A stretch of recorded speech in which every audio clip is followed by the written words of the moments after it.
Assalamualaikum.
So siapa yang ada tu boleh share dengan kawan-kawan, dengan family, rakan-rakan sekerja, boleh itulah, dan lain-lain. Okey, baik. So tak nak melenggahkan masa lagi, saya nak perkenalkanlah kita punya speaker kita pada hari ini, iaitu Dai Aiman. Dai Aiman, dan dia akan kita akan beliau akan bercakap berkenaan tajuk, iaitu bersangka baik, reda, terima takdir. Alhamdulillah, tak nak melenggahkan masa lagi, saya nak persilakan Dai Aiman. Okay.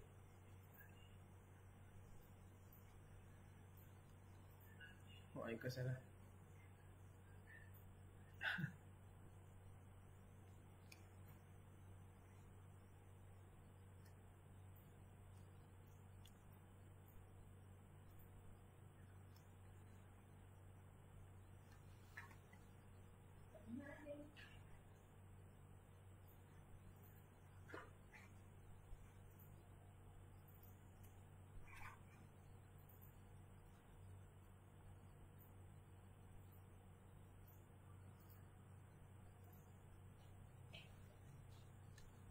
Bolehlah sambil-sambil minum air kopi. Bismillah. Dan sambil-sambil kita nak berkongsi rasa, berkongsi pandangan, berkongsi idea berkaitan dengan topik perbincangan kita pada petang ini adalah berkaitan dengan topik kita bersangka baik, redha, terima takdir. Apa yang telah ditetapkan oleh Allah Subhanahu Wa Taala. Baik, sahabat-sahabat sekalian, pada awal pertemuan kita pada hari ini, saya nak kongsikan satu rangkap lagu yang mana lagu ini boleh kita amalkan dalam kehidupan seharian kita. Apa lagunya? Dimulakan dengan Bismillah, disudahi dengan Alhamdulillah. Begitulah sehari dalam hidup kita, mudah-mudahan dirahmati Allah. Dengan lafaz Bismillahirrahmanirrahim, kita mulakan perbincangan kita pada hari ini, iaitu berkaitan dengan bersangka baik. Tuan-tuan yang dirahmati Allah SWT sekalian, kalau kita tengok dalam kehidupan kita ini, banyak perkara yang kita harap dalam kehidupan kita. Sejak daripada kecil sampai kita besar sekarang ni, banyak yang kita harapkan. Dan kita sentiasa bersangka baik dengan apa yang kita dapat dan apa yang kita terima. Dan ini menjadi lumrah dalam kehidupan kita yang mana kita sentiasa bersangka baik. Baik, saya nak kongsikan dalil yang pertama pada petang ini untuk sama-sama kita renungi tajuk kita, iaitu berkaitan dengan bersangka baik dalam kehidupan kita. Baik. Aiman kat TV. Yang pertama sekali, sahabat-sahabat yang dirahmati Allah Subhanahu Wa Taala sekalian, kita wajib bersangka baik kepada Allah Subhanahu Wa Taala. Kenapa? Kenapa? Itu persoalannya. Kerana Allah Subhanahu Wa Taala telah menetapkan yang terbaik untuk kita semua. Allah Subhanahu Wa Taala telah menetapkan yang terbaik untuk kita semua. Dalam masa yang sama, kita perlu berusaha untuk mendapatkan yang terbaik di sisi Allah SWT.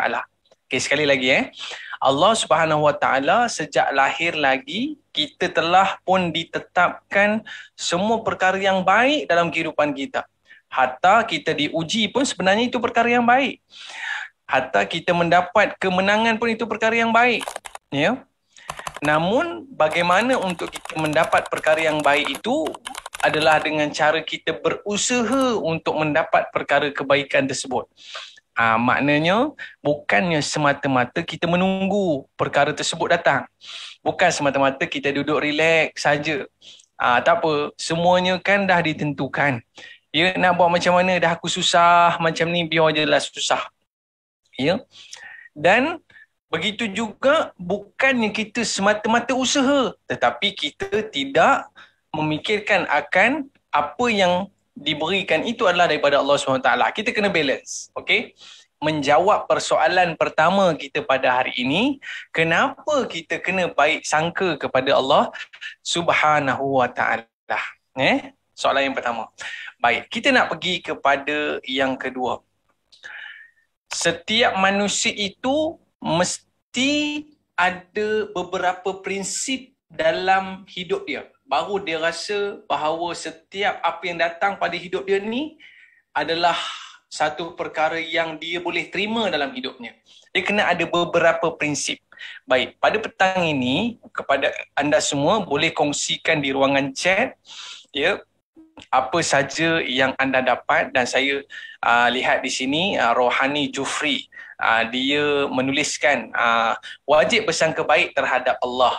Saya suka bila ramai lagi yang boleh tuliskan komen di bawah sana apa di antara poin-poin menarik yang anda dapat dan juga apa pandangan anda tentang topik perbincangan kita pada hari ini. Baik. Satu prinsip yang pertama yang kita kena ada dalam diri kita, kita kena faham adalah setiap umat Islam itu mesti diuji. Tak kira dia siapa, kaya, miskin, tua, muda, ya, berpangkat tinggi, berpangkat rendah, badan besar, badan kecil, lelaki, perempuan, wajib diuji. Okey. Sebab itu kita kena sentiasa bersangka baik kepada Allah SWT. Kata Angelina, dunia adalah tempat ujian. Betul. Ya. Nombor satu, kita kena faham setiap manusia, orang Islam, beriman, mesti diuji. Ya? Berdasarkan ayat surah Al-Baqarah ayat 155, dan sesungguhnya وَلَنَبْلُوَنَّكُمْ بِشَيْءٍ مِّنَ الْخَوْفِ وَالْجُوعِ وَنَقْصٍ مِّنَ الْأَمْوَالِ وَالْأَنفُسِ وَالثَّمَرَاتِ وَبَشِّرِ الصَّابِرِينَ. Dan sesungguhnya akan kami berikan cobaan kepada kalian dengan sedikit rasa takut. Takut je rasa kan. Dan yang kedua, rasa kelaparan. Ya, makanan ada ke tidak ni. Dan yang ketiga, rasa kekurangan harta. Yang keempat, ya, jiwa dan buah-buahan. Berikanlah berita gembira kepada orang-orang yang bersabar. Baik. Jadi oleh sebab itu, orang yang beriman bila mana ditimpa ujian, dia akan rasa sedikit, maknanya ini perkara yang mesti ada dalam hidup. Kalau tak ada, Ya, kalau tak ada diterima ujian, waktu tu kita perlu rasa cemas. Kita ni 30 tahun, 40 tahun hidup, ya, kita tak pernah rasa ujian. Ya. Itu kita perlu rasa bimbang. Ya, sebab apa? Disebut dalam Quran, Allah kata apa? Tidak seseorang itu ya masuk ke dalam syurga selagi mana dia belum diuji oleh Allah SWT. Ya, jangan kau rasa kau boleh masuk syurga selagi mana kau belum diuji oleh Allah Subhanahu Wa Taala. Ya, jadi perkara itu yang perlu kita faham dalam jiwa kita, iaitu kita akan sentiasa diuji oleh Allah Subhanahu Wa Taala. Baik. Jadi itu prinsip yang perlu kita faham. Dan dalam kita nak menangani masalah kita pada hari ini berkaitan dengan sentiasa kita ini bersangka baik kepada Allah, kita nak olah 3B dalam hidup kita, tuan-tuan. Ya? Ada 3B yang kita nak kongsikan pada hari ini. Yang pertama sekali, sahabat-sahabat sekalian, B yang pertama adalah bersabar. Bersabar. Ya? Sebab apa? Kita tahu kita mesti akan diuji. Mesti akan diuji dan nak tak nak kita kena sabar. Dulu duduk bujang, ya, sekarang dah berkahwin, bersabar dengan perangai isteri. Bila dah berkahwin, dapat anak, sabar pula dengan perangai anak. Dapat pula anak yang hyper, bersabar lagi dengan perangai anak, ya. Tiba-tiba mak dengan ayah buat hal pula, bersabar dengan perangai mak ayah. Tiba-tiba bisnes down, bersabar lagi dengan bisnes. Jadi sahabat-sahabat sekalian, poin yang pertama B kita pada hari ini adalah bersabar. Namun begitu, orang Islam berbeza dengan orang bukan Islam. Orang bukan Islam, macam mana dia nak hadapi ujian yang dihadapinya, mereka boleh bunuh diri. Mereka boleh bakar kedai. Mereka boleh membunuh seseorang. Mereka boleh melakukan kemungkaran, minum arak dan sebagainya. Namun umat Islam ada beberapa prinsip yang disimpan dalam minda dia supaya apa? Bila ujian datang, dia boleh sabar. Nombor satu, apa dia? Yang pertamanya, Allah Subhanahu Wa Taala meletakkan prinsip dalam minda kita ni, apa dia? Ya, apa dia? La yukallifullahu nafsan illa wus'aha. Ini prinsip yang cukup besar yang boleh kita letak dalam minda kita. Apa maksudnya? Allah tidak akan uji lebih daripada kemampuan kita. Tak akan lebih. Banjir besar, banjir besar, masuk lumpur dalam rumah kita dan sebagainya. Allah tak akan uji lebih daripada kemampuan kita. Allah bagi sakit kepada suami kita, sakit kepada anak-anak kita. Kita rasa down sangat, rasa sakit sangat, rasa pedih sangat. Tapi kita kena simpan dalam prinsip ini. Allah tak akan bagi lebih daripada takat yang kita mampu. Rasa tenang sikit kan? Rasa tenang bila Allah cakap macam tu. Ya, oleh sebab itu tuan-tuan dirahmati Allah Subhanahu Wa Taala sekalian, ya. Bila mana kita melihatkan akan ujian ni tuan-tuan, ya, antara ujian yang paling berat bila mana kematian orang yang tersayang. Kematian orang yang tersayang, tuan-tuan. Saya belajar di Jordan dulu, tuan-tuan. Ada seorang sahabat baik saya ni. Dulu kita main bola sama-sama. Dia jadi striker, saya jadi pertahanan. Kemudian satu petang tu saya biasa ajak dia main bola sama-sama. Ya, jom kita main bola. Biasa kami main bola ni di tapak perhimpunan sekolah kebangsaan orang-orang Arab ni lah, kan? Jadi kita main bola petang-petang. Tapi suatu hari saya pergi rumah dia, saya ajak dia main bola. Lalu dia ni orang baik, tuan-tuan. Dia kata apa? Petang ni aku tak dapat main sebab aku nak pergi ambil member aku dekat airport. Tuan-tuan, ya. Saya kata tak apalah, saya pun pergi main bola dan sebagainya. Tiba-tiba pada malam hari tersebut saya mendengar berita ada berlaku aksiden. Dan saya ingat siapa yang aksiden tu. Keesokan harinya subuh, saya dapat panggilan daripada persatuan. Dia kata, Aiman, waktu tu saya ni bab-bab transport, bab-bab perabot dan sebagainya semua akan cari saya. Aiman, tolong carikan satu transport, kita nak pergi ke hospital. Saya pun call Pak Arab, dia kata, aku nak bas satu, nak pergi ke hospital. Bila tanya kenapa? Sebab ada seorang pelajar kita meninggal dunia. Dia sebut nama kawan saya tu tuan-tuan, saya macam tak percaya. Rasanya baru semalam je aku sembang, dia ajak main bola. Tapi dia tak nak pergi, dia nak pergi airport. Nak ceritanya ajal dia nak sampai dah tuan-tuan.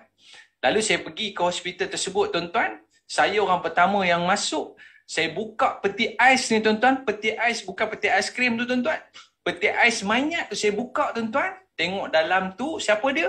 Kawan yang saya ajak main bola semalam ni tuan-tuan. Allahu Rabbi. Satu ujian yang cukup besar. Sebab apa tuan-tuan ujian yang besar? Sebab dia ni merupakan anak sulung kepada adik-beradik dia. Dan waktu itu ujian yang paling besar sekali adalah bila mana kami nak call kepada ahli keluarga dia. Kita call makcik, Assalamualaikum makcik. Kami nak bagi tahu bahawa anak makcik dia telah dijemput oleh Allah SWT aksiden pada malam tadi. Terdiam mak dia. Menangis ketika itu. Tak mampu berkata apa-apa. Lalu pada suatu ketika kami call balik makcik ni, nak tanya khabar makcik ni macam mana. Lalu apa kata makcik ini? Makcik tu kata, makcik alhamdulillah, makcik dah boleh terima dah. Bersangka baik dengan Allah. Dah boleh terima dah. Sebab apa?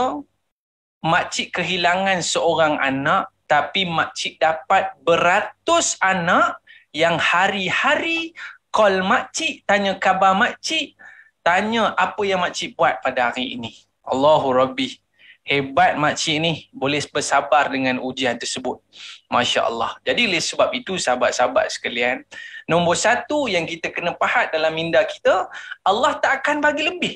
Allah akan bagi mengikut kesesuaian tahap yang kita boleh lalui. Oleh sebab itu bila ujian datang je, terus move on. Hadapi ujian tersebut. Lalui, teruskan perjuangan. Jangan hentikan perjuangan. Jangan hentikan langkah. Teruskan perjuangan, Allah akan mudahkan kita. Nombor satu. Nombor dua, apa prinsip yang perlu kita faham dalam minda kita bila mana kita diuji oleh Allah Subhanahu Wa Taala, iaitu apa dia? Innama, yang disebutkan di dalam Al-Quran, innama yuwaffas sabiruna ajrahum bighairi hisab. Surah Az-Zumar ayat yang ke-10. Ini prinsip yang kedua yang kita kena letak dalam minda kita, iaitu daripada surah Az-Zumar ayat ke-10, sesungguhnya hanya orang-orang yang bersabarlah yang dicukupkan pahala mereka tanpa batas. Tuan-tuan yang rahmati Allah Subhanahu Wa Taala sekalian, apa yang kita boleh faham daripada hadis ini, ya? Setiap ujian pasti di belakang harinya ada hadiah yang Allah nak berikan kepada kita. Yang tu kita kena set dalam minda kita, kita kena letak sebagai prinsip dalam hidup kita. Bila datang ujian, maknanya lepas tu akan ada ganjaran hadiah Allah nak berikan pada kita. Dan tiba-tiba bisnes kita down kan? Dalam fikiran kita ni, apa benda Allah nak bagi pada kita ni? Nampak macam tu kan? Bila kita accident contohnya, Allahu Akbar, accident. Dalam minda kita ni fikir apa? Apa benda Allah nak ganti balik ni? Kita accident mungkin kereta Myvi tuan-tuan. Tiba-tiba Allah ganti kereta Estima. Amboi, Masya Allah. Mana nak tahu tuan-tuan? Ini maksudnya. Sehingga kan kalau kita sebut dalam sebuah kisah ini, ada seorang sahabiah ni tuan-tuan. Kalau sahabiah ni, kalau orang perempuan dulu ni tuan-tuan, bila dia ada seorang anak lelaki, dia akan terus infakkan, wakafkan anak dia ni untuk berjuang ke jalan Allah. Dia bagi kepada baginda SAW untuk mengikut perang-perang yang dihadapi oleh Nabi SAW. Dan pada ketika itu, dia menghantar anaknya dengan kudanya sekali. Pergi berperang dengan Nabi. Sehari demi sehari, makcik ni tunggu anak dia balik. Tak balik-balik. Tunggu anaknya balik, tak balik-balik. Ya? Lalu pada ketika itu dipikirkan, anak aku ada lagi ke tidak ni? Tiba-tiba dia tunggu sehari, tiba-tiba anaknya pulang. Ya? Pulang daripada jauh ni nampak, ini kuda anak aku ni. Sampai saja di rumah, rupanya tuan-tuan bukan anak dia. Anak orang lain. Naik kuda anaknya. Dia tanyakan, ini kuda anakku, mana anakku? Ditanyakan. Lalu sahabat ini berkata, wahai ibu, ya, anak ini telah dijemput oleh Allah SWT di medan peperangan. Kalau kita kehilangan seorang anak, mesti kita akan rasa sedih yang teramat sangat. Tapi sahabiah ni dia buat apa? Nombor satu, dia sebutkan inna lillahi wa inna ilaihi raji'un. Masya Allah. Ya, dalam keadaan macam ni pun masih sempat lagi ucap la inna lillahi wa inna ilaihi raji'un. Ya, Allahu Akbar. Bayangkan tuan-tuan, yang kedua apa dia buat? Dia masuk dalam bilik. Dia terus menunaikan solat 2 rakaat. Dan yang ketiga, dia mengangkat tangan dan berdoa. Apa dia? Ya Allah, apakah hadiah yang nak kau berikan kepada aku, ya Allah? Masya Allah. Jadi sahabat-sahabat sekalian, ya, sahabat-sahabat dulu bila mana dilanda ujian, mereka bukan nampak ujian, tapi mereka lebih mengharapkan hadiah yang Allah nak berikan kepadanya lebih besar daripada ujian yang sedang dihadapinya. Uish, kalau kita boleh buat macam tu, ya, kita ni seronok bila mana dapat ujian. Sebab tak sabar nak dapat ganjaran daripada Allah Subhanahu wa Ta'ala. Jadi itu di antara prinsip yang perlu kita letakkan dalam minda kita bila mana kita ni diuji oleh Allah Subhanahu wa Ta'ala. Baik, sahabat-sahabat yang dirahmati Allah Subhanahu wa Ta'ala sekalian, itu yang pertama. B yang pertama adalah bersabar. Kalau kita melihatkan kisah para sahabat yang mana para nabi kita, Nabi Ibrahim alaihi salam, ya, sabar bukan calang-calang sabarnya. Pertama, sabar dengan ayahnya. Ya, wahai ayahku, kenapa engkau menyembah satu perkara yang tak boleh melihat, tak boleh mendengar dan tak boleh bagi manfaat kepada engkau? Lalu kata ayahnya, berhenti daripada cakap seperti itu. La arjumanaka, aku akan merejam engkau sampai mati. Ini seorang ayah berkata kepada Nabi Ibrahim alaihi salam. Kalau kita lah ada ayah macam tu, Allah sedihnya kita rasa. Tapi Nabi Ibrahim alaihi salam cakap 2 benda kepada ayahnya. Ya. Yang pertama, qalu salam, moga Allah selamatkan ayahnya. Dan yang kedua, sa'astaghfiru lakum, moga Allah mengampunkan dosanya. Itu ujian yang pertama. Yang kedua, diuji pula dengan masyarakat. Ketika mana kisah dipecahkan semua berhala, tinggal satu berhala saja memegang satu kapak yang besar. Lalu Raja Namrud tanya, siapa yang rosakkan berhala-berhala ini? Nabi Ibrahim dengan kecerdikannya mengatakan, tanyalah berhala yang besar itu.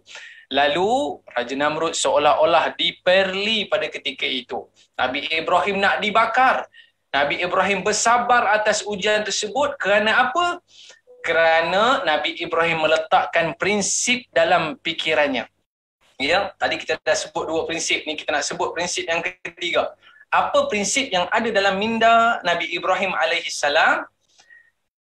Iaitu Allah Subhanahu wa Ta'ala mampu buat apa saja. Nabi Ibrahim berfirman bahawa Allah Subhanahu wa Ta'ala mampu ubah apa saja.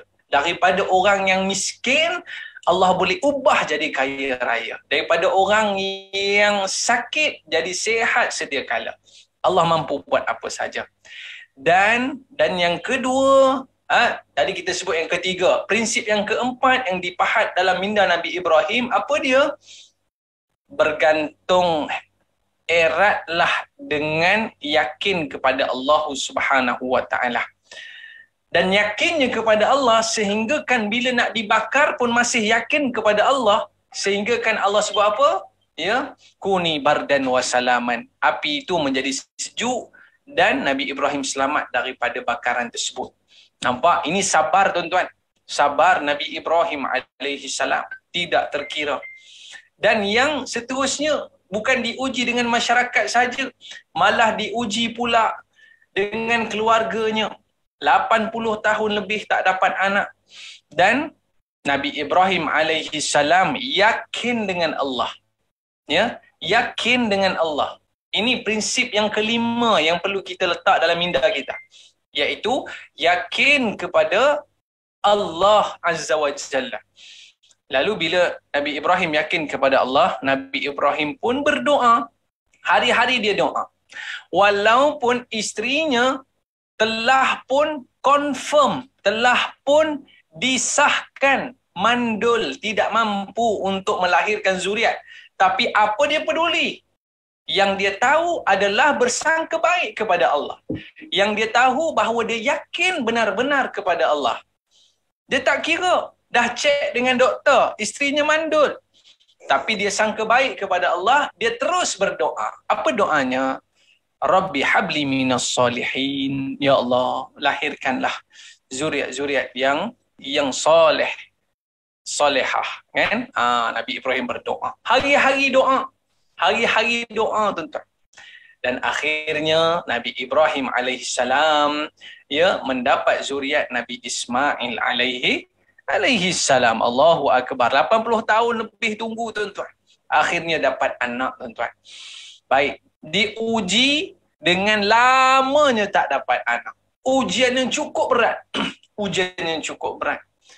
Dan tidak terhenti di situ ujian Nabi Ibrahim. Bila dah dapat anak, bayangkan 80 tahun lebih. Kita 8 bulan tunggu nak tak dapat anak pun dah risau dah. Aku ni sihat ke tak sihat ni? Ya, orang lain boleh dapat anak 7-8 orang. Aku seorang anak pun payah nak dapat. 80 tahun lebih tunggu anak, tuan-tuan.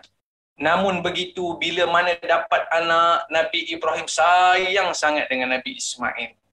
Tiba-tiba apa berlaku, tuan-tuan? Allah nak uji lagi dengan ujian yang lebih berat. Apa dia, tuan-tuan? Nabi Ibrahim diarahkan untuk bawa anak dan isterinya, diletakkan di tengah-tengah padang jarak, padang terkukur. Pada ketika itu, biwadin bighairi zar'in, yang mana satu tempat yang tak ada tumbuhan, tak ada air, tak ada tempat pelindungan, tak ada apa benda, langsung dekat situ. Ditinggalkan di tempat padang jarak, padang terkukur. Lalu mendapat arahan daripada Allah untuk tinggalkan isteri kesayangannya Hajar dan juga Ismail di tengah tempat tersebut. Lalu ditinggalkan sehinggakan Hajar menarik jubah Ibrahim. Adakah betul ni kau nak tinggalkan kami berdua ni di tempat yang tak ada makan ni, tak ada minum ni, tak ada tempat berteduh ni, betul ke? Nabi Ibrahim tak jawab pun. Sebab apa? Dia yakin Allah jaga dia. Dia yakin Allah akan beri makan minum kepada anak isterinya. Dia yakin Allah yang akan menjaga nanti. Sehingga kan Hajar mengatakan bahawa adakah ini semua arahan daripada Allah? Adakah ini semua arahan daripada Allah? Kata Ibrahim, iya. Ibrahim pun terus meninggalkan isteri dan anak kesayangannya di situ sehingga jauh dah tak nampak di pandangan mata. Barulah Nabi Ibrahim alaihi salam mendadah tangan dan berdoa, ya Allah, jadikan mereka ini di kalangan mereka yang menjaga solatnya. Allahu akbar. Ya, ingatkan minta dapat hotel ke, dapat kereta ke, dapat bangunan rumah tempat tinggal ke, tapi yang dimintanya kepada Allah untuk jadikan mereka dua ini adalah orang yang menjaga solatnya. Jadi apa yang kita boleh belajar daripada kisah Nabi Ibrahim ni, tuan-tuan? Ya, Hajar tadi mengatakan bahawa kalau inilah arahan daripada Allah, kalaulah ini arahan daripada Allah, Allah pasti menjaga kami. Adik-adik sekalian, sahabat-sahabat sekalian, abang-abang sekalian, kakak-kakak sekalian, ibu-ibu sekalian, ayah-ayah sekalian, apa yang kita boleh belajar di sini bahawa kita kena yakin akan janji Allah. Bila mana kita buat sesuatu itu kerana Allah, yakinlah Allah akan hantar bantuan kepada kita. Kita buat apa saja perkara, kita ikhlas mencari nafkah untuk keluarga, Allah akan mudahkan rezeki kita. Kita buat sesuatu sungguh-sungguh demi anak-anak dan isteri, keluarga kita, Allah akan berikan kemudahan kepada kita. Jangan kita bimbang. Allah yang akan menjaga anak dan isteri kita di rumah. Jangan bimbang, mereka akan sentiasa dilindungi oleh Allah Azza wa Jalla. Jadi sahabat-sahabat sekalian, ya, nak dibandingkan ujian kita dengan ujian para nabi, jauh sangat hebatnya ujian mereka. Ya, kita ni ujian masih lagi kita boleh lakukannya. Jadi itu beberapa prinsip yang perlu kita pahatkan dalam minda kita untuk kita sentiasa bersangka baik dengan Allah Subhanahu wa taala. Setengah orang ni mungkin diuji, ya, dah usaha sungguh-sungguh dah tapi lambat lagi dapat, ya, anak. Lambat dapat anak. Bayangkan tuan-tuan, kalaulah pada saat ketika itu dia dapat anak, kerjanya tak stabil lagi, tiba-tiba dapat anak, takut-takut anak ini membebankannya. Tetapi Allah memberikan anak sesuai, dia naik pangkat je, tiba-tiba dapat anak, tuan-tuan. Sesuai dengan keadaannya pada ketika itu. Baik, selesai. B yang pertama adalah bersabar. Tapi sebelum kita nak teruskan ni, mungkin ada iklan daripada pihak penganjur. Daripada Encik Hakim, ada ke? Ataupun kita boleh teruskan? Okey. Boleh, boleh, boleh.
Boleh, boleh.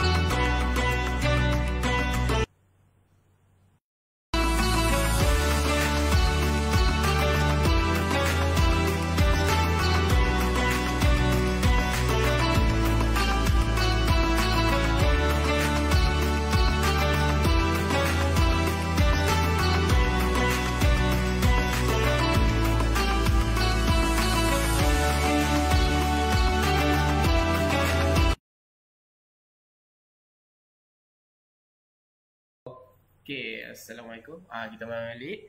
So kita dah habis sesi pertama, so kita akan masuk sesi kedua lah. So macam tadi tu kita dah sembang berkenaan bersabar.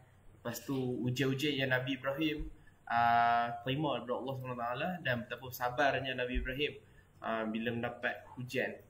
So Ustaz akan terangkan lagi berkenaan sesi kedua, untuk sesi kedua kita. So stay tune. Okay, boleh dah. Bismillahirrahmanirrahim. Terima kasih terus setia bersama dengan kita pada hari ini. B yang pertama adalah bersabar. Ya, nak tak nak, memang kita kena sabar. Ya, kalau mak saya dia selalu cakap sabar je lah. Ya, sabar je lah. Sabar, Aiman. Sabar. Itu mak saya selalu cakap benda yang terngiang-ngiang di telinga saya. Dia kata, Aiman, sabar. Aiman, sabar. Okey, baik. Nombor 2. Apakah rentetan daripada sabar ini? Ya. Nombor 2 adalah bersyukur. Bersyukur di atas segala nikmat yang Allah berikan kepada kita. Bila kita sebut tentang bersyukur ini, ya, inilah satu perkara yang cukup besar dalam kehidupan kita, yang mana setiap perkara yang Allah berikan kepada kita, kita perlu rasa syukur. Ya. Hatta dalam ujian yang Allah berikan kepada kita pun kita kena syukur. Rasanya kalau kita ni tidak diuji dengan COVID-19, rasanya tak khatam-khatam lagi Quran. Tapi disebabkan kena COVID ni, duduk kat MAIS sebulan, boleh khatam Quran. Allahu Akbar. Rasanya kalau tak disebabkan hilang kaki sebelah ni, dulu duk racing, accident, patah kaki sebelah. Rasanya sekarang ni duk racing lagi, tak jumpa jalan pergi masjid. Alhamdulillah, ujian yang Allah berikan ni, kita bersyukur sangat. Tuan-tuan yang dirahmati Allah Subhanahu wa taala sekalian. Ada sebuah kisah ni lah, kalau kita boleh kongsikan, menjadi pedoman dalam kehidupan kita. Suatu ketika ada seorang lelaki ni, dia ni musafir. Dia orang miskin, dia musafir. Dan dia berhenti di sebuah pohon. Ketika itu dia keluarkan roti dia. Roti Arab ni dia keras. Kalau baling atas kepala tu dia boleh benjol lah. Macam tu kan. Lalu pada ketika itu dia ni ambil roti dia dan dia celupkan ke dalam air. Celupkan ke dalam air dan apa dia buat? Dia makan roti tersebut. Roti keras ni kalau dia celup dalam air dia akan jadi lembut. Baru boleh makan. Kita pun ada juga kat Malaysia. Dia buat roti majrin tu, roti keras tu. Kalau dekat kedai saya ada jual. Ya, saya buka kedai halal mat, ada jual biskut tu. Dia celup dalam air teh panas tu kan, teh tarik tu. Kemudian dia jadi lembut, lepas tu kita makan. Kemudian tapi dia bukan celup dalam teh tarik. Dia celup dalam air sungai. Dia celup dalam air sungai dan dia makan roti tersebut. Lalu lepas dia makan roti tersebut, dia pun ambil air sungai tadi dan dia minum air tersebut. Bila dia minum air tersebut, dia ucapkan Alhamdulillah. Dia rasa syukur sangat dapat makan roti tersebut dan juga air sungai tadi. Tiba-tiba apa berlaku? Ya, daripada jauh ada satu raja ni, dia melihat perbuatan lelaki miskin tadi. Dia pun mengarahkan panglima-panglima dia ni, pengawal-pengawal dia ni untuk tangkap budak ni dan bawa ke istana raja. Lalu pada ketika itu raja pun bertanya, "Hei budak lelaki, apa benda yang kau buat tadi sehingga menyebabkan kau ni seronok sangat tadi tu?" Lalu lelaki tu kata, "Aku tak buat apa, aku makan roti dan aku minum air. Tapi kenapa yang kau ni, reaksi kau ni seolah-olah macam kau ni dapat satu benda yang besar?" Lalu dia kata apa? "Wahai tuan, kalaulah tuan makan roti dan roti itu terlekat pada tengkuk tuan ni dan tuan perlukan segelas air dan harga air ini adalah sebahagian daripada kerajaan raja, sanggup tak tuan gadaikan kerajaan raja ini?" Mestilah. Kalau aku tak minum, nanti matilah aku.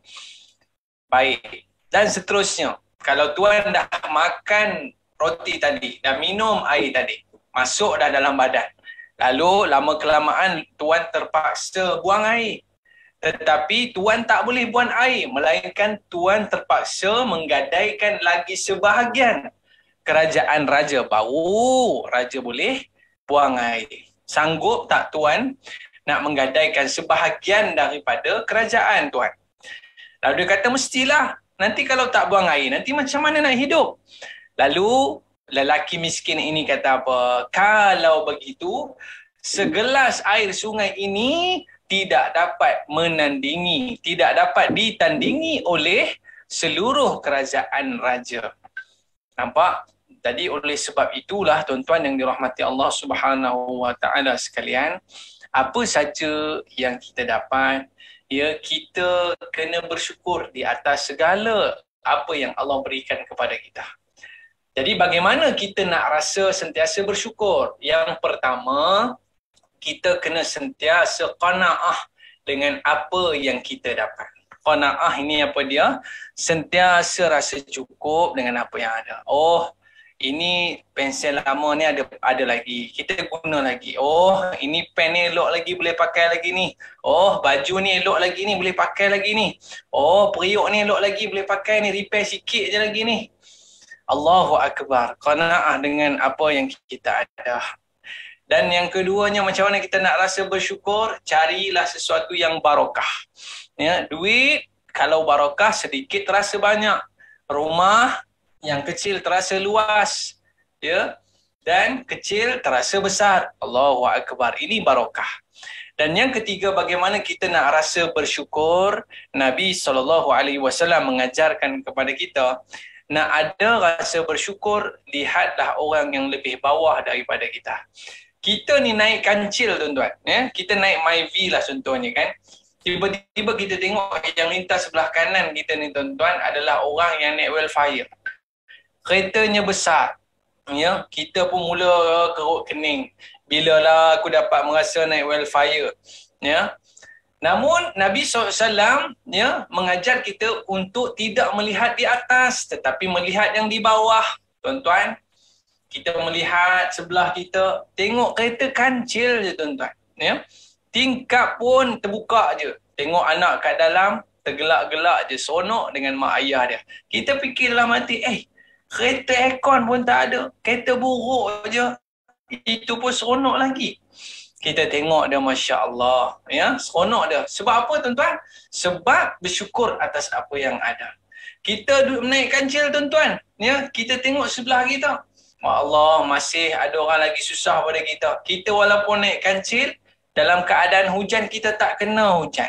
Kita tengok orang naik sebelah tu, anak diorang kecil, lenjun, basah, kena hujan. Tapi masih lagi rasa bersyukur. Sebab apa? Ada orang sebelah kita, pakcik ni, ya, dah tua dah, naik basikal tua. Dan pakcik basikal tua ni pun rasa bersyukur naik basikal tua. Sebab apa? Orang sebelah ni jalan kaki. Ya, jalan kaki bawa beg berat. Dan orang berjalan kaki tu pun rasa bersyukur juga. Sebab apa? Sebab dia masih ada kaki. Orang sebelah dia pakai wheelchair nak berjalan. Dan orang yang wheelchair ni masih rasa bersyukur. Sebab apa? Sebab di sebelahnya ada jenazah yang telah dikafankan. Tuan-tuan yang rahmati Allah sekalian, ini cara Nabi ajar kita nak bersyukur, lihat orang yang lebih susah daripada kita. Dan bila mana kita melihat orang lebih susah daripada kita, maka kita berikanlah sebahagian daripada apa yang kita ada kepada mereka. Sebab apa? Nabi sebut apa dia? Tidak sempurna iman jika kau tidur dalam kekenyangan, sedang jiran tetanggamu menangis kerana kelaparan. Tak sempurna iman seseorang itu, dia kenyang. Tapi kecerianannya ada dalam keadaan kesusahan. Jadi oleh sebab itu bersyukur di atas segala ya apa yang Allah berikan kepada kita. Habis tu kalau kita beri kepada orang, apa yang kita dapat? Allah janji di dalam Al-Quran, la in syakartum la azidannakum. Lagi kita bersyukur, lagi kita memberi, lagi-lagilah Allah akan menambah lagi rezeki kita. Sebab itu kita kena bersyukur. Dan bila mana kita memberi ni bukan setakat harta, tetapi kita berikan ilmu, tunjuk ajar kepada orang lain. Maka Allah akan tambah dan tambah lagi harta yang ada pada diri kita. Jadi sahabat-sahabat sekalian yang dirahmati Allah Subhanahu wa taala sekalian, ya, bila kita sebut tentang bersyukur ini, ya, syukur. Sebab apa? Walaupun kita sakit COVID-19, Allah masih lagi bagi nyawa pada kita. Walaupun kita ni, ya, isap rokok, kita isap rokok, tapi Allah masih lagi bagi nyawa dekat kita. Ya. Kita ni tengok maksiat dekat telefon ni hari-hari. Tengok aurat orang perempuan. Tengok benda-benda maksiat. Tapi Allah masih bagi pinjam lagi mata kita. Tangan ni, tangan kita ni tarik benda bukan-bukan dekat telefon ni. Tapi Allah masih lagi bagi pinjam tangan kita. Tangan elok je tuan-tuan. Tak ada apa-apa pun, tak rosak pun. Ya. Mulut ni tuan-tuan, mulut ni masih boleh bercakap lagi. Tak ada kena ulcer ke, tak ada kena apa pun, mulut elok lagi tuan-tuan. Walaupun kita ni duk cakap bukan-bukan, mencarut kat orang. Ya, tapi Allah masih bagi pinjam lagi. Allah tak ambil lagi pada kita. Kaki ni tuan-tuan, pi dekat tempat maksiat, pi tempat bukan-bukan, tapi Allah tak ambil lagi kaki pada kita. Ya. Kita ni ya, melawan kata ibu ayah kita. Ya, melawan kata mak ayah kita. Tapi Allah masih lagi bagi mak ayah kita ni pada kita. Tuan-tuan dirahmati Allah sekalian. Oleh sebab itu tuan-tuan, istilah mengatakan apa dia? Orang ni bila benda tak ada, barulah dia akan bersyukur. Takkan nak tunggu benda tak ada dulu baru kita nak bersyukur. Kaki dah tak ada sebelah baru bersyukur boleh berjalan pergi masjid. Ya, mata buta sebelah baru bersyukur, baru nak baca Quran. Ya, mulut dah tak boleh cakap, waktu tu barulah kita nak zikir. Jadi oleh sebab itu sahabat-sahabat yang dirahmati Allah sekalian, belajar bersyukur di atas segala ketentuan yang Allah nak berikan kepada kita. Dan seterusnya, boleh saya terus lagi ke Encik Hakim? Boleh Baik, dan B yang terakhir yang kita nak kongsikan pada hari ini, sahabat-sahabat yang dirahmati Allah Subhanahu wa taala sekalian, iaitu B yang terakhir adalah bertawakal kepada Allah Subhanahu wa taala. Bertawakal kepada Allah. Ya. Sahabat-sahabat sekalian, syarat bertawakal ini adalah ikhtiar. Ya, syarat bertawakal ni kita mesti dahulukan dengan ikhtiar. Kita dah usaha macam-macam dah. Ya. Kita ni bisnes tuan-tuan. Bisnes macam-macam kita ikhtiar. Duduk dekat tepi simpang jalan jual kuih pisang. Ya, kita letak naik signboard dah. Kita buat Facebook ad dekat Facebook dah. Kita iklan kat kawan-kawan kita dah. Ya, kita ni dah usaha macam-macam buat elok-elok dah. Jual dengan jujur apa semua. Dan lepas daripada ikhtiar kita ni sempurna, kita barulah ya, dalam masa yang sama kita bertawakal kepada Allah Subhanahu wa taala. Sambil-sambil kita usaha tu kita tawakal kepada Allah.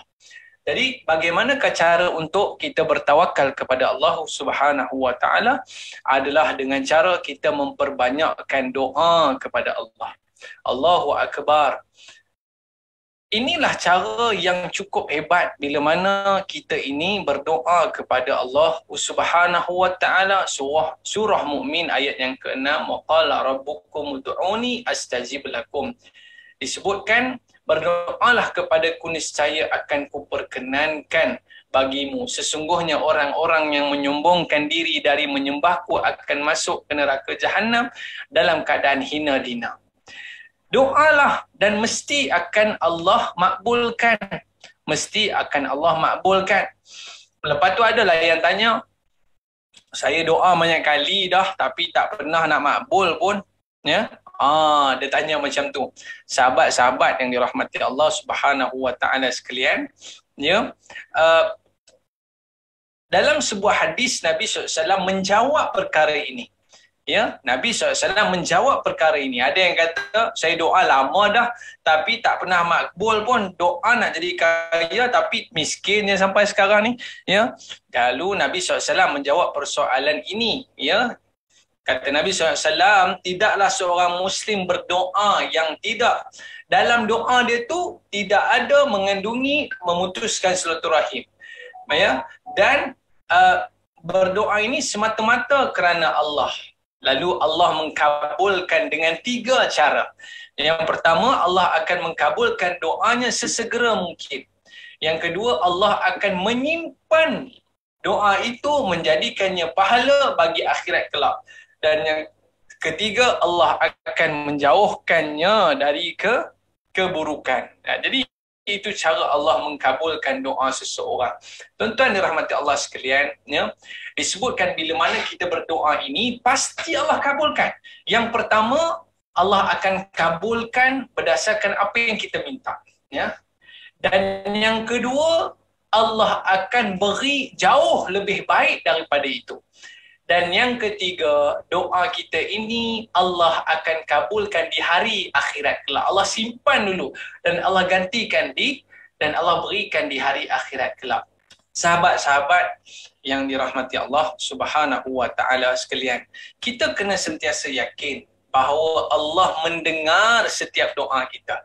Nabi menyebutkan, doalah kamu kepada Allah dan hendak kamu yakin bahawa Allah akan memustajabkannya.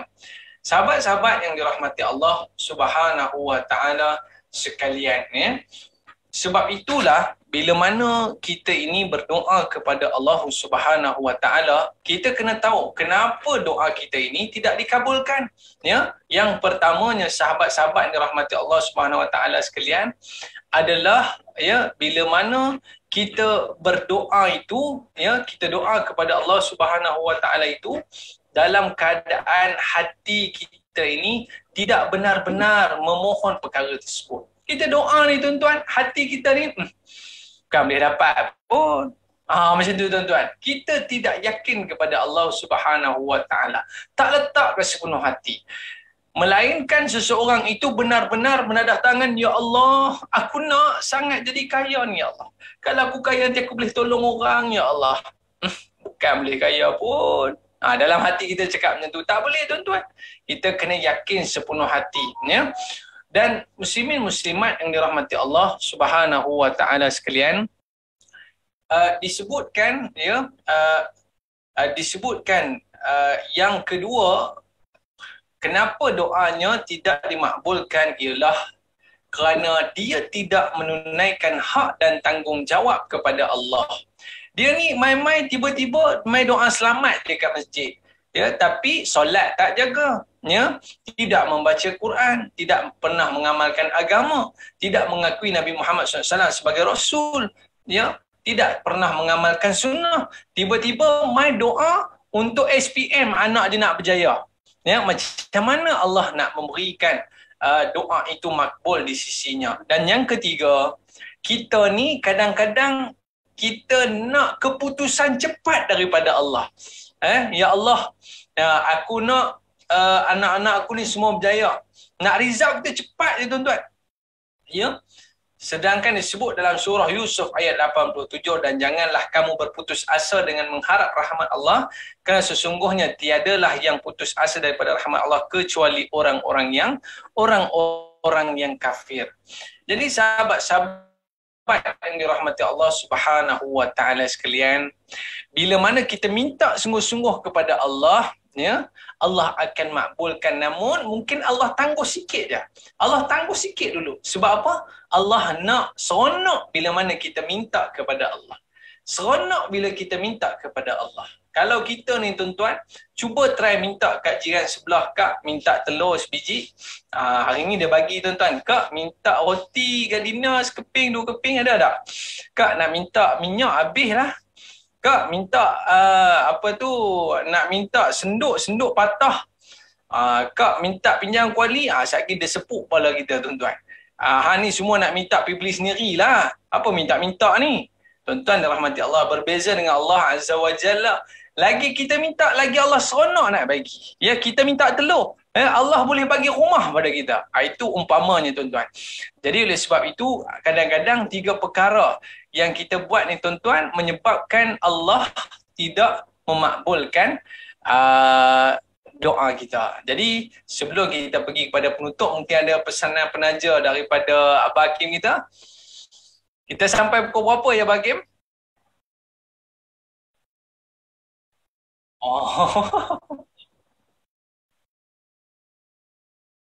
Okeylah. Jadi saya pergi kepada penutup lah kan. Kita pun dah sejam dah ni. Kan? Kita pun dah sejam dah. Macam ni lah kita, bila kita sebutkan tentang topik kita pada hari ini adalah bersangka baik kepada Allah Azza wa Jalla. Kita tengok dulu kan, dulu kita lahir-lahir ya Abang Hakim kita lahir-lahir dulu bogeh. Kita tak pakai baju kan. Lepas tu kita ni menangis, lepas tu mak kita bagi susu. Kemudian kita minta apa dengan mak kita, mak ayah kita bagi. Dan sekarang ni kemudian kita masuk sekolah rendah, masuk sekolah menengah, mak ayah kita bagi makan kat kita.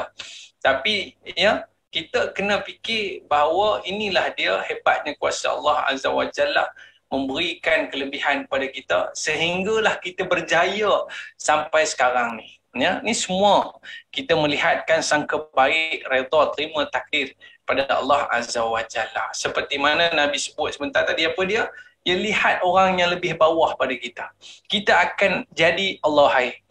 Banyak dah yang Allah beri pada kita. Saya, Abang Hakim, saya pergi ke Afrika hampir setiap tahun untuk melaksanakan ibadah korban dekat sana. Bila saya pergi kat sana Abang Hakim, kat sana air pun tak ada. Pakai air telaga, api pun tak ada. Mereka teruk dekat sana. Ya? Jadi saya memikirkan kalau Abang Hakim buka YouTube, tengok Da'i Aiman Korban Chat. Da'i Aiman Korban Chat. Buka dekat YouTube, boleh tengok Da'i Aiman Korban Chat. Nak join korban tahun ni, boleh bagi tahu dengan saya. Ya? Kita buat bawah Manar Holding. Kita kumpul bawah Manar Holding, nanti saya bawa pergi dekat sana. Allahu Akbar. Saya tengok kat sana, ya Allah, ada lagi orang miskin ni, miskin sangat ni. Ya, rumah dia ni lantai-lantai tanah, dinding-dinding tanah. Atas ni tutup dengan daun-daunnya. Allahu Rabbi. Anak-anak kecil-kecil ni memang tak ada baju lah. Jadi kita pergi sekolah dia ada 3 je. 3 naskah Quran je, Abang Hakim. Kalau boleh mana holding ni bawa Quran, bawa pergi Afrika tu, kan? Allahu Akbar, seronoknya. Saya pergi sekolah tu, ada 100 orang belajar, 3 Quran, dikerat seorang sikit. Potong seorang sikit, hang baca sikit, tulis dekat atas papan. Allahu Akbar, kesian kita tengok anak-anak dekat sana. Jadi sahabat-sahabat sekalian, ya, mungkin ni mana holding ni, syarikat hebat ni, boleh bawa Quran banyak pergi dekat sana. InsyaAllah boleh membantu sahabat-sahabat di sana. Jadi, bila kita melihat orang yang lebih susah daripada kita, maka kita akan sentiasa bersangka baik kepada Allah. Ya Allah, aku ni kira ni dah mewah sangat dah Allah bagi kat aku ni. Rumah ada, kereta ada, anak-anak ada, semua ada. Ya, cuma kita tengok, aku belum jadi jutawan lagi ni. Tu pula kita fikir. Sedangkan kesihatan kita ni, mak ayah kita orang soleh, anak-anak kita pun bagus, isteri kita pun solehah. Itulah yang perlu kita lihat, sangka baiklah kepada Allah, redha dan terima takdir yang Allah berikan kepada kita. Jadi saya rasa cukup sekadar itu tuan-tuan. Nasihat ni memang semua untuk saya aja. Ya, untuk saya. Sebab apa tuan-tuan? Ya, tuan-tuan ni semua orang soleh, semua orang baik. Jadi nasihat ni semua untuk saya tuan-tuan. Tapi sama-samalah kita muhasabah diri, sebab orang yang cerdik ni, orang sentiasa muhasabah diri dan ingat kepada kematian. Mohon maaf sekali lagi Abang Hakim dan sahabat-sahabat yang bersama dengan kita pada hari ini. Tolong doakan saya tuan-tuan.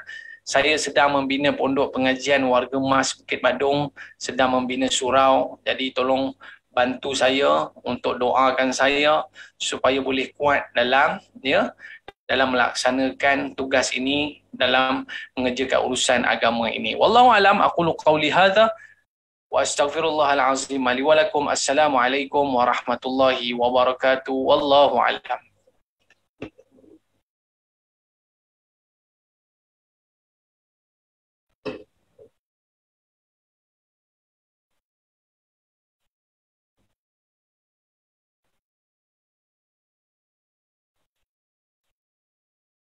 Banyaklah untuk hari ni, macam 3B, bersabar, bersyukur dan juga bertawakal.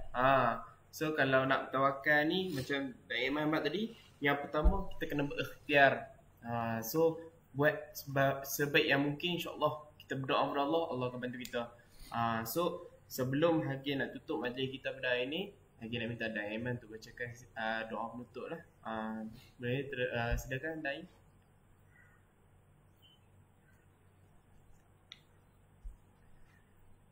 Alhamdulillah wassalatu wassalamu ala asyrafil anbiya'i wal mursalin wa ala alihi wa sahbihi ajma'in. Allahumma jam'ana hadha jam'a marhuma wa tafarruqana min ba'dihi tafarruqan ma'suma. Rabbana zalamna anfusana wa illam taghfir lana wa tarhamna lanakunanna minal khasirin. Rabbana atina fid dunya hasanah wa fil akhirati hasanah wa qina adzaban nar. Sallallahu ala sayyidina Muhammad wa ala alihi wa sahbihi wa baraka wa sallam. Subhana rabbika rabbil izzati amma yasifun wa salamun alal mursalin walhamdulillahi rabbil alamin. Taqabbalallahu minkum.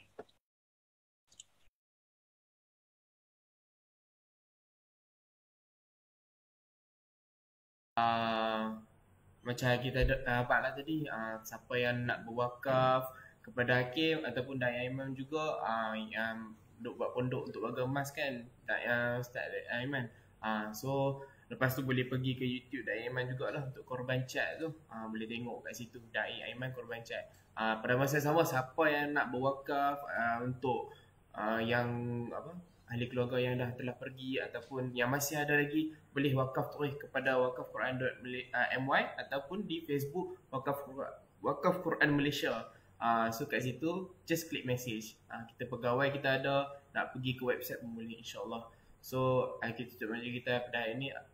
Assalamualaikum warahmatullahi wabarakatuh. Kita jumpa lagi. Terima kasih semua yang hadir pada hari ini, insyaAllah.